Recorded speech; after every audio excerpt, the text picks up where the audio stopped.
Miro, maybe I'll call on you for some insights there as well on sustainability, environment, and Sure, saving. sure. So I guess there's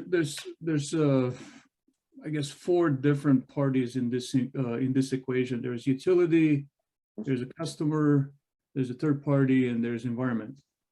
When it comes to utilities, utilities act primarily as a conduit, as enabler of everything downstream. You know, there are some benefits, you know, that utilities can derive from green buttons, such as, you know, potential demand peak reduction at a feeder level. But primary objective is to empower customers, energy consumers with tools so they can create energy efficiencies. And then these tools will help energy consumption and demand reductions through various different initiatives that I mentioned earlier, such as retrofits, educating them, as Gary said, to change their energy consumption behavior and understand what the impact of that behavior change is, and also encourage them to adopt those green and renewable energy technologies. And then the net effect of all those things will be that this initiative will obviously reduce the carbon footprint of each consumer. As the last thing I'd like to mention is something that we haven't talked about yet already, is that the green button data will fuel the development of innovative technologies that will be exportable. They're not just, even though we're talking about Ontario, you know, electric, gas, Gary mentioned water, these technologies will be exportable to the entire world, and that will create new jobs. It'll create new companies. It'll create new solutions, and it will boost the economic development of Ontario. And it'll put Ontario on the map as the leader of the innovation in the energy sector.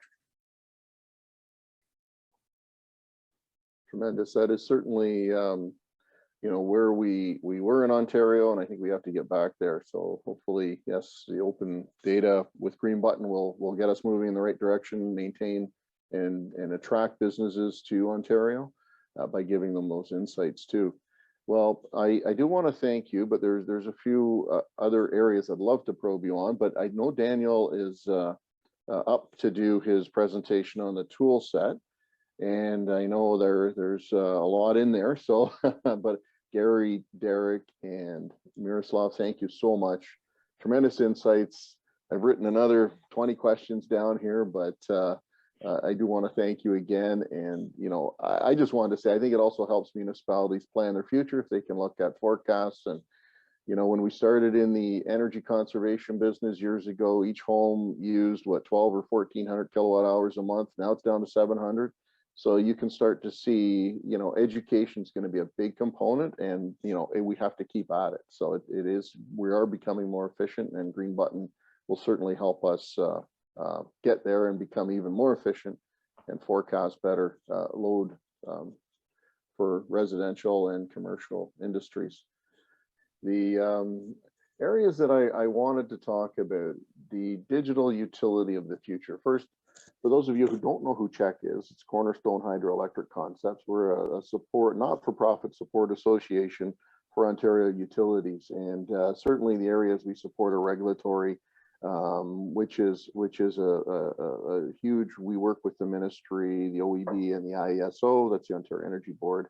We support operations, communications, human resources, health and safety, and CIS billing solutions too. So this is where it really comes into our lens. The digital utility of the future is certainly going to have to be able to use and find ways to provide greater customer experience through this data.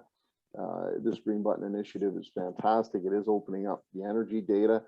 Consumers will have to be educated, as Gary said, how to use it. But the utility of the future, and this is where I'm going to deviate and ask Derek a little bit about you know, you've been in the industry for a while. I won't say how long yourself or I have been in this, me, but certainly when you started, Derek, you 5 years ago versus where you are now versus where you want to be in 5 years. How do you see the utility moving into that space? And where are the barriers now? Some people point to regulatory, but we're working with regulatory. They're all about innovation. Shared access to data is just the start of how utilities play in the space. Maybe you can expand, and maybe what's your greatest fear? I know there's a lot in there, but you know, where you came from to where you are now to what you're looking at in 5 years. How do you see this rolling out for Ontario utilities and a critical role in moving into the future? I'm sure I heard maybe about 10 questions in there, John, but I'll start with the obvious. So, you know, going back 5, you know, maybe even 10 years back, Lakefront, I think, you know, our utility, as a small utility, as I mentioned before, there are 59 of us in the province. We're on the lower scale of the smaller ones. I would say, you know, in terms of being nimble, being, you know, adaptive to technology changes, you know, as we all know, your computer that you deploy today is probably obsolete in less than 6 months. So just the rapid pace of technology and being able to keep up, our utility was, you know, 10 years behind 10 years ago. We have done a lot of work, tremendous amount of work. GIS and the data and all that stuff is foundational to where we want to go. And it's a lot of technology, leveraging technology, and as I say, you know, automation, etc. We've got things like SCADA, you know, supervisor control acquisition data, GIS information, and consumers, families and businesses want to be in the driver's seat when it comes to their, you know, energy bills. So they want to have choices, as we discussed in the open session. So we have been moving rapidly over the last 10 years to where we are today, and I'm proud to say we're there. Now, are we where we'd like us to be? No, never. We're constantly evolving, and so you know, I see a future of you know, leveraging more. We touched on this, machine learning, artificial intelligence, and the ultimate goal for Lakefront as an electric utility. We're a multi-utility, by the way, electric and water. We have a fiber optic ring around Cobourg. So we think of ourselves as a multi-utility. But specifically on the electric side, we need to have a self-healing system. That's probably about 5, you know, if my operations guys will kill me if I say 5, more like 10 years out. And that's, you know, if there is an outage somewhere in the system, through machine learning and artificial intelligence, the system is rerouted. And, you know, hopefully those outages are very, very minimalized. So that's our objective. And Green Button is just another tool in our toolkit in terms of all the various things that we want to do. And I think utilities of the future need to evolve. They need to diversify themselves. I think with distributed energy resources, and someone, I think Jonathan mentioned his neighbor wants to deploy a solar greenhouse. You know, those two things will become common. Solar deployment and whatever type of renewables there are out there will have to be nimble enough to accommodate, including the transportation electrification that we all know is around the corner. So lots of ways to go, but we're up to the challenge. We have been up to the challenge for the last 10 years and more for that matter. And I think it's exciting. I'm looking forward to it, in fact. I trust I've captured everything there, John. Yeah, let me perfect. know if I've missed anything, please.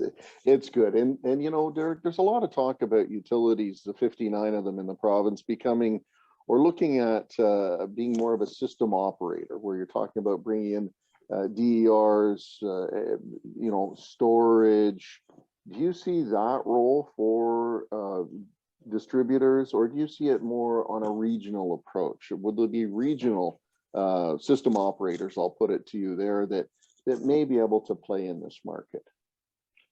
Well, I think it's more efficient to have regional operators, and that's why we are part of the CHEK Group. I'm not trying to plug CHEK or whatever here, but there's an opportunity here for us to work more collaboratively and really utilize the cooperative model to leverage some of these efficiencies, John. Right, and that's something we continue to dialogue about, as you know. So yeah, we can all. It's no different than the MDMR, for example, and the whole AMI infrastructure and all that stuff.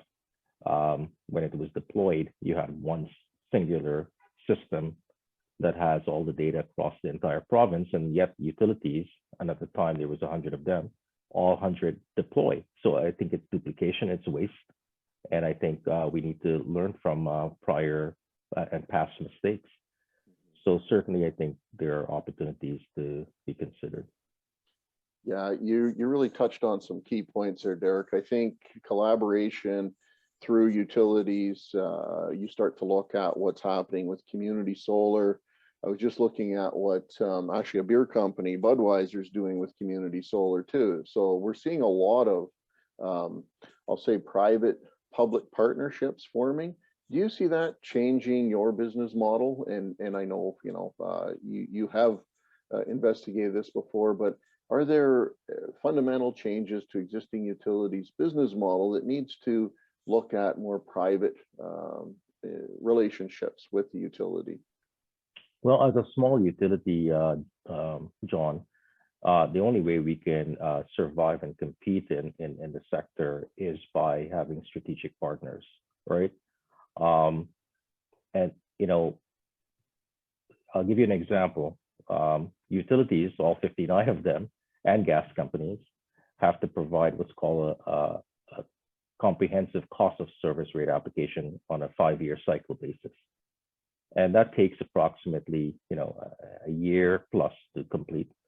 And, a company, for example, like Toronto Hydro, and I used to work there, they have an army of regulatory folks, and Lakefront has 1 or 2, 1.5, right?